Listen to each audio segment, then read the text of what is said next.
Stock market investing में book value का concept बहुत ही ज्यादा इंपॉर्टेंट माना जाता है।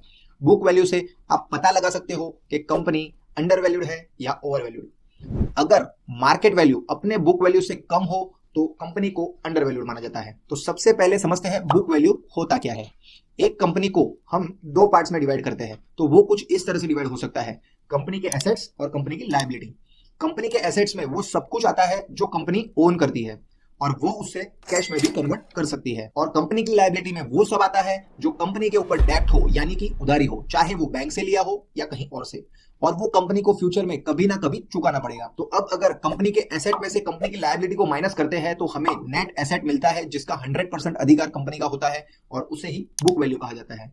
बुक वैल्यू के और भी बहुत सारे नाम हैं जो आप सुनते ही बड़े कंफ्यूज हो जाते हो, जैसे कि net worth, owners equity, share holder equity, stock holder equity. एक एग्जांपल से समझे तो अब आपके स्क्रीन पे एक बैलेंस शीट आपको दिखाई दे रही होगी। इसमें आप देख पा रहे होंगे टोटल एसेट वैल्यू और टोटल लायबिलिटी वैल्यू। तो अब इसका बुक वैल्यू निकालने के लिए हम टोटल एसेट वैल्यू में से टोटल लायबिलिटी को माइनस करेंगे, यानी कि जो कैलकुलेशन होगा वो कुछ इस तरीके से बनेगा। Book value is equal to 9,30,000 minus 7,70,000 यानी कि 1,60,000। ये जो डिजिट आया है वो आपको बैलेंस शीट में भी मिल जाता है, लेकिन इसे समझना बहुत जरूरी है कि ये है क्या। लेकिन बुक वैल्यू को इस तरह से मेजर नहीं किया जाता है। जनरली बुक वैल्यू को बुक वैल्यू पर शेयर के हिसाब से मेजर किया जाता है, यानी कि BVPS।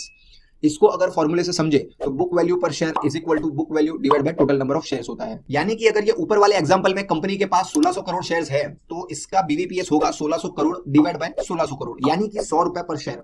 अब अगर ये कंपनी की शेयर प्राइस 100 के नीचे ट्रेड कर रही है तो इसको हम अंडर वैल्यूड स्टॉक मान सकते हैं।